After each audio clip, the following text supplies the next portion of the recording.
For today's presentation, I picked 2 verses from the 6th chapter. They are closely related, so I picked them 5 and 6. The 6th chapter is called Dhyana Yoga. The chapter is about meditation. It's about introspection. It's also called Atma Samyama Yoga because it teaches us about how to quieten our minds. It's called Shama, state of Shama. The person who's able to control the mind and keep it quietened is called Yoga Rudha. That person is called Yoga Rudha. So the chapter teaches us how to change our perception of the outside world by changing the inside world. How to tap into this underutilized, overlooked, unlimited potential we have inside. When Arjuna was confused on the battlefield and asked for guidance from Krishna, who is the all-powerful Lord, Krishna didn't say, "Don't worry, I'll just take care of you." He said, "I'll teach you how you can learn to tap into this potential. And with practice, you can get enlightened with your own effort." That's an important point there. Lord didn't say, "I'll take care of you." I'm going to teach you how to take care of yourself. You can yourself discover what is best for you by yourself. So self-reliance is a very important concept in the Gita. So the first verse goes, Uddharedatmanatmanam natmanam avasadayet atmaiva hyatmano bandhuhu atmaiva ripuratmanaha. Let a man lift himself by his own self and not lower himself. He alone is the friend of himself. He alone is the enemy of himself. This is one of the very often quoted verse in the Gita. The Lord said, you have to lift yourself by your own self. Having Gita is like having a GPS, gives us all directions. But GPS by itself cannot take us to a place. It can help us go to a place. We need to select a vehicle and make the effort, follow the directions from the GPS, but we can reach the destination only by following it and making an effort. So the knowledge we get from the Gita has to be applied every day to gain wisdom, to gain benefit. No matter how much I read about the sweetness of sugar, I wouldn't know it, I wouldn't experience it until I put it in my mouth, right? No matter how much I read, I would not know. If I'm hungry, I have to eat to satisfy my hunger. If I am thirsty, I have to drink fluids to quench my thirst. Nobody else can do it for me. So I have to also learn to lift myself up. Others cannot do it for me. They may be there for me, but I have to do it by myself. And this is a continuous process, and that's what Krishna is talking about. He also says, do not lower yourself. Do not put yourself down. So try not only to make progress in lifting yourself up, but also avoid falling from this progress. This is a very important point because life is not status quo. New challenges keep coming our way, new roadblocks come our way. If we let them influence us, we can lose the progress we make and we may fall. Swami Chinmayananda Saraswati said, falling is not a sin. This can happen to the best of us, even in spite of best efforts. But staying there is a sin. Not attempting to get up, getting out of this mess, pulling ourselves up is a sin. So we need to look at what we are doing, assess our progress, and see how we are progressing. And compare ourselves to ourselves. It's not that I am getting better than somebody else. Am I getting better in my comparison to myself compared to me last week, last year, last 10 years? Am I improving? And am I falling? If I am, I need to look at it and see what else I could be changing to avoid that falling, to see if the method needs to be changed, the effort needs to be increased, the time needs to be increased. It's called FIRM. Acronym is FIRM. The frequency with which we are falling, the intensity with which we are falling. Is that reducing? Our falling is less. The intensity is less. We are reacting less and less to situations when we shouldn't be reacting. And the recovery time, are we getting back to center? The disturbance is relieved soon. Is that getting faster? And are we staying at mental peace? FIRM, FIRM is the acronym. The Lord also says He alone is the friend of Himself. Man is a social being. We depend on family, friends, community, in general for support and help to grow and to accomplish things in life. At this point, you may be able to think about some key people in your life: parents, spouses, friends, relatives, that played important key roles in helping you become successful.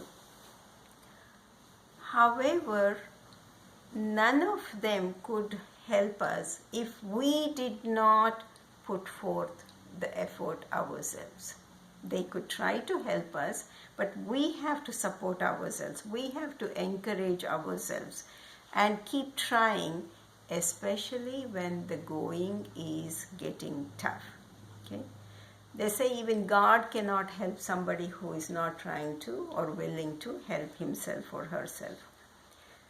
No matter what type of help I may or may not get, I have to remind myself that if my mind does not cooperate, I cannot get anything accomplished, whether I'm talking about the worldly accomplishments or I'm talking about the spiritual evolution. It's like an athlete. No matter how good the coach is, he cannot become a good athlete unless he puts forth effort. We see this in physical therapy too. No matter how good the physical therapist is, if the patient is not working hard, he cannot get better. So we do need to put effort. The Lord also says He alone is the enemy of Himself. When we think of our enemy, usually what comes to our mind, not pleasant thoughts, typically annoying thoughts, uncomfortable thoughts leading to disturbance and agitation in our mind and loss of mental peace. Interestingly, our mind can also do this to us. We don't need to have any enemies to suffer. Our mind is capable of doing this to us. We can be experts in using our own minds to create all sorts of man-made misery. Okay? This mind of ours can be our worst enemy. Now, when is our mind our friend? When is our mind our enemy? For that, we go to the next verse. Bandhuratmatmanastasya yenatmaivatmana jitah anatmanastu shatrutve vartet atmaiva shatruvat. For him who has conquered, controlled himself by the self is the friend. But for him who has not conquered himself, the self remains hostile like an enemy. In other words, if we have control over our mind, it can be our friend. If we cannot control our mind, it can be our enemy. The scriptures also talk about this. Like from the Upanishads, it says, Manayeva manushyanam karanam bandha mokshayoho. Mind is the reason humanity experiences bondage or liberation. So much goes in the head. So how do we control our mind? Can we do it with force? No. Because mind is like a young child who has a lot of potential but suffers from temper tantrums from time to time. So like a child, it needs to be educated, it needs to be trained with love, with patience on a regular basis, and need to be consistent with discipline and firmness. We are typically trained in using our minds for academic and professional purposes, that is external accomplishments. Typically we do not get any training to accomplish internal success, spiritual success. Mind is an excellent instrument. It's a tool to help us experience life, and we need to learn to use this to our advantage. Like any other tool, we don't want the tools to control us, like a cell phone or a TV or the computer, whatever. Same way, we can also start looking at the mind as a tool and see if we can control it and not let it control us. When we go deep and see that we are really not our body, because it keeps changing. We are not the same body that we came with. The body keeps changing, but the soul stays the same. The spirit stays the same. Similarly, mind is also changing. It's not the same mind we had when we were children. And if we take a minute and be able to observe, we can observe our thoughts. We can see what's going on our mind. And that I, who is able to visualize the mind, that is the real I. So when we go deeper, we can see that this is a faculty that we are given to experience life. And like any other tools, we could also train the mind.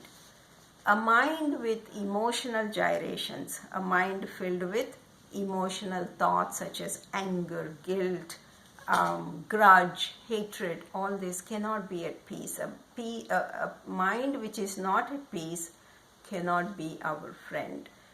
It is said that just go one day, just 24 hours. If you can keep yourself from these emotions, just see how life can transform. Okay. Most of the time we have these thoughts which are like seeds that can have lots of types of results. Depending on what we plant in a fertile soil, we can get weeds or we can get flowers. Same way, depending on what type of thoughts we put in our head, we reap the rewards. We, just like the yard where we would be taking away weeds and letting the flowers grow, we need to do something like that in our head also. Avoiding putting in stuff that we don't need to put in and putting in stuff we need to put in. Swami Vivekananda said, human beings can alter their lives by altering their thinking. Okay? Because we become what we think. That's what he said. So we need to put in the right stuff. What is that? One of the right things to get into the head is an attitude of gratitude. More than anything, an attitude of gratitude, being grateful for all the blessings we have in life, makes our mind our friend. And then be able to have a little smile on the face and take a deep breath. When we have a smile on the face, it really indicates what's going on in the head. It's hard to smile when you're upset and getting emotional. The other thing that we could also do is, some of these are like mental hygiene practices. Be able to switch off or change like a channel when things are going in the head. Be able to train like we would be switching off a cell phone or a TV or something, to be able to get rid of that thought or go to a more pleasant thought, or practice some meditation. That would help us to quieten the mind, that would help us to concentrate better and reduces the restlessness in the head. These are all the practices that increase our effort to make our mind our friend. And not only it's important to do meditation, but bring it to the day-to-day life. Be able to have some mindfulness. Be in the present, not in the past, not in the future. Try to be in the present. And if the thought comes, which is not the best thought, I have mentioned this before, like Scarlett O'Hara, I'll think about this tomorrow, next hour, whatever. Try to postpone that thought if you cannot get rid of it. The other one I want to mention is, of all the things that we do, it's important to be kind, first of all, to ourselves. Love ourselves. It's called FLY, first love yourself. Be kind to yourself. Encourage yourself. Don't put yourself down. When we are able to be in a loving state to us, kind to us, affectionate to us, we can then extend it to the others. This also includes taking care of not only our minds but our body also, because a healthy body encourages healthy mind, and a healthy mind encourages healthy body. They go both ways. I would like to close with the quote from Swami Chinmayananda Saraswati, Swami Dayananda Saraswati. The problem is you, and the solution is you. We don't need to look for it somewhere else. It's all here. We can tap into it. That's my presentation. All right. Any questions? No questions. It's clear? Can you repeat the you said from 6th chapter, the verse from the Bhagavad Gita? From where you started. 5 and 6? Yeah, no, the verse from where you started today. The first one is Uddharedatmanatmanam Natmanam avasadaye Atmaiva hyatmano bandhuhu Atmaiva ripuratmanah. The next one is Bandhuratmatmanastasya Yenatmaivatmana ajitaha Anatmanastu shatrutve Vartet atmaiva shatruvat. 2. 5 and 6 from the 6th chapter, which talks a lot about mental control, mental peace. You can put it on. All right, that's it. All right. I think I want all of you to repeat this.